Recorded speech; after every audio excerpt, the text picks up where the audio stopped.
I'd like to talk about authenticity, and I'm sure you've heard the term authentic self being used before. I certainly use it many times in these videos. And I also may have recorded a video in the past around authenticity, what it means. You may even hear Gabor Mate, for example, reference authenticity and our authentic self, and it is now being commonly used as a term to represent our true self. So I want to first talk about what authenticity means and how you can align with your authentic self. And it is a very powerful place to be.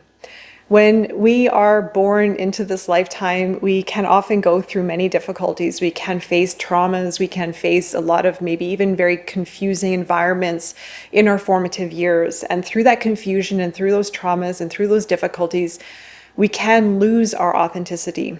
Our authenticity is our true self. It is when we are in alignment and in power within ourselves, where we can say no, where we can establish healthy boundaries, where we can speak openly and freely without worrying about being shamed or judged or attacked or even overthinking what we're saying, where we are truly in alignment and also feeling very whole within ourselves. So as I mentioned, in our formative years, when we grow up, we tend to encounter difficulties, big or small. We tend to also encounter a lot of rules and regulations and societal pressures that are placed upon us when we are being raised within our school environments, within our home environments, within our social environments.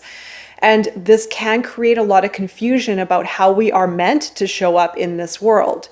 There are a lot of rules within this world that we need to conform by in order to fit in order to find our place.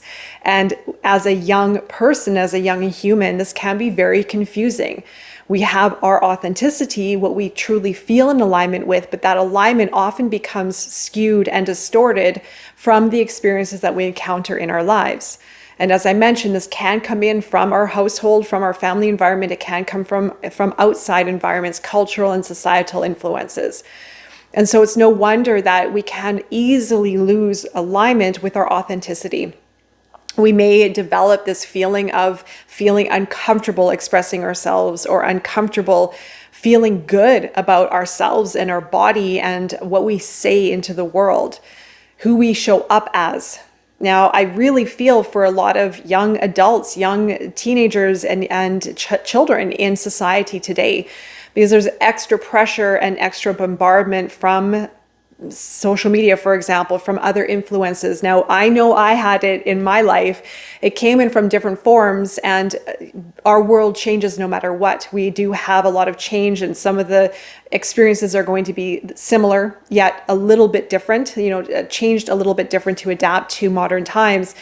But I do feel that there's extra pressure put on younger children today from social media, for example. There's just more accessibility towards media, for example, marketing, and of course, social influences, societal influences that can really distort one's self. And being comfortable, again, with one's body, being comfortable with oneself, being comfortable with one's intellect and wisdom and understanding and senses, maybe being different in society than what society deems as normal, as acceptable. And this can really damage someone. This can really damage someone's psyche. It can damage someone's emotional being. It can damage someone's mental health, of course. It can damage the alignment within. And so when we are in alignment with our authenticity, then we are in our power. We can say what we want. We can express how we want from a pure form, not from ego, not from our shadow, not from a place of resentment or judgmentalness or criticism, from a place of purity and alignment. And this takes a long time to understand and to feel within ourselves. It does also take a lot of work. I can't stress this enough. It takes a lot of work to align with our authenticity. It has taken me, I've talked about this many times, it's taken me years to arrive here, and it has been a long, hard journey of work. And sometimes we don't want to do the work. That's another difficulty in the society, is that we have an instant gratification society where it is difficult on a subconscious level to show up and do the work and want to commit to doing the work and investing into oneself for a long, long time. Because this is not a linear process, because this is a process of twists and turns and ups and downs, and the deeper that you go within yourself, the more you uncover, and there are going to be moments of darkness. There are going to be moments of uncertainty that come up through that process.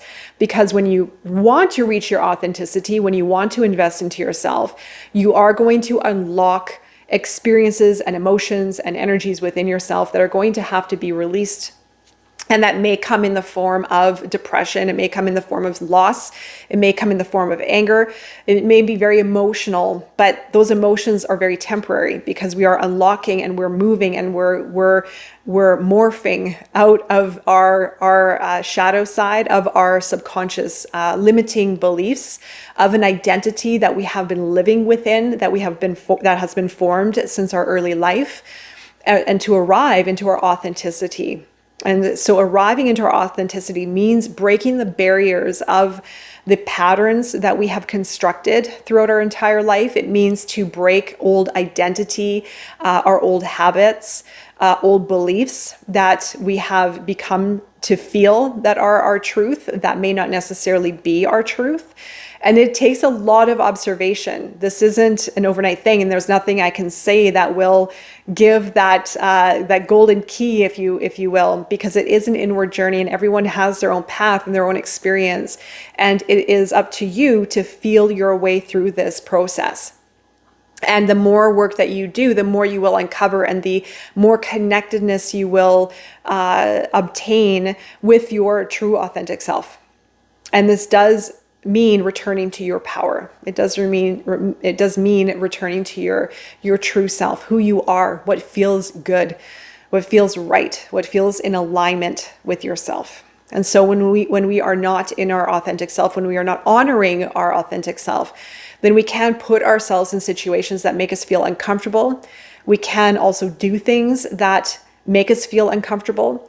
So if you feel uncomfortable about anything, if you feel out of alignment, if you feel angry or sad or depressed about an aspect within your life or within yourself, then that means that there is something that is out of alignment. That means that you are out of alignment with your authenticity in some kind of way. And self-exploration and work is required for this, to start to break barriers. Now, when we break barriers of attachments, of beliefs, of even responsibilities, felt responsibilities towards others, then we are going to go through a huge, very confusing stage that is going to create a lot of uncomfortableness within ourselves. And I know it seems counterintuitive. If we're almost investing in ourselves and we're working on ourselves, well, shouldn't we automatically just feel better? Well, that's not necessarily the case, because we have to break patterns that have been implemented within us since early life, right? And like I said, these patterns are formed from our family, from society, from culture or cultural influences. So this does mean to go backwards before we can take that giant leap forwards in alignment with our authentic self. This means that we'll have to go through a bit of mourning and loss, maybe with friends, maybe even self-isolation, to gain a feeling of what it feels like to be in alignment with ourselves. Who are we on a deep level? Who are you on a deep level? What feels right for you on a deep level? And how can you honor that? And that may trigger a lot of anger and resentment and cutting people out altogether. And there's nothing wrong with any of that. This is simply part of the process that we're in. This is part of the process of self-discovery. As long as you are on that journey of looking inward and questioning these things and exploring how you feel on a deep level, you are on the right path. If we aren't exploring, if we aren't questioning, if we aren't doing a little bit of that inward journey work, then we're going to be still perpetuating unconscious behaviors, potentially out of alignment with our authentic self. And then when we are out of alignment, when we are not honoring our authenticity, we are living unconsciously, we are living in patterns, and we may, on a deep, deep level, resent that, or we may feel uncomfortable with that. And what happens when we are not honoring our authenticity, we can easily project onto others, because on a deep level, may not feel good about ourselves or may not feel comfortable about where we are in our life. There may be something that just might not feel right, but that can also become very comfortable and very habitual. We can easily find comfort in patterns that we have been living in for a long time that have been uncomfortable, that have been toxic, that have been unhealthy. We may find comfortability and complacency within that. So how do we break these patterns? How do we get out of this feeling of being uncomfortable and out of alignment with our authentic self? Well, it's observation is the first step. It's being observant of how we feel about ourselves and how we feel about our actions and our environment and those around us.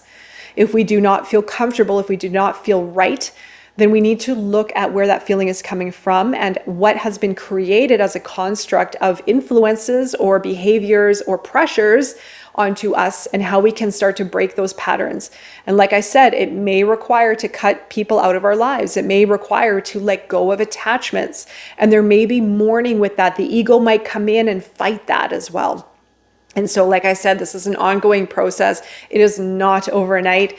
But the more you can commit to this and align with your authenticity and know that, trust that your authenticity is where your power lies.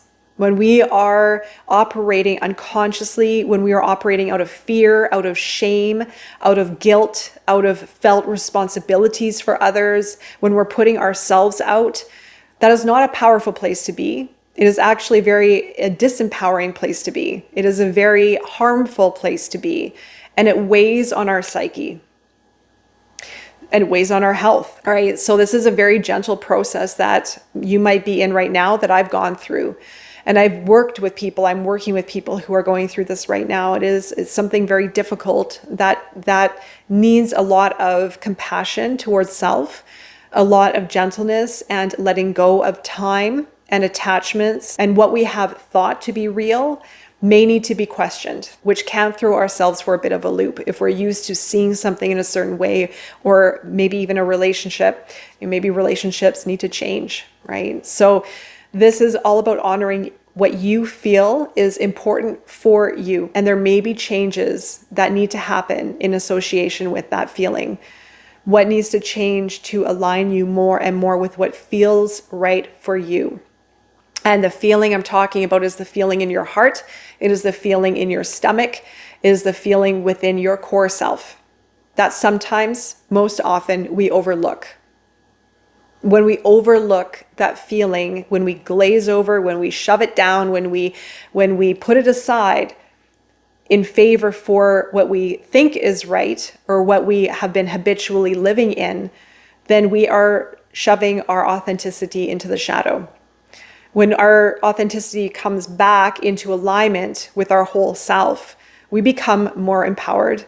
We can make decisions that feel good for us, and that we can also construct a life that is in alignment with our authenticity. So it is also a bit of unlearning and relearning as we move along. Relearning meaning relearning what feels right for us, what feels good, and what feels in alignment with ourselves.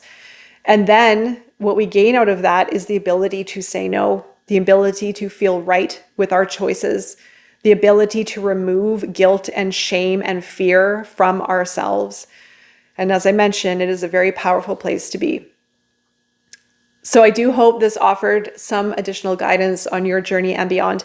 And I'll be seeing you again very soon. Take care.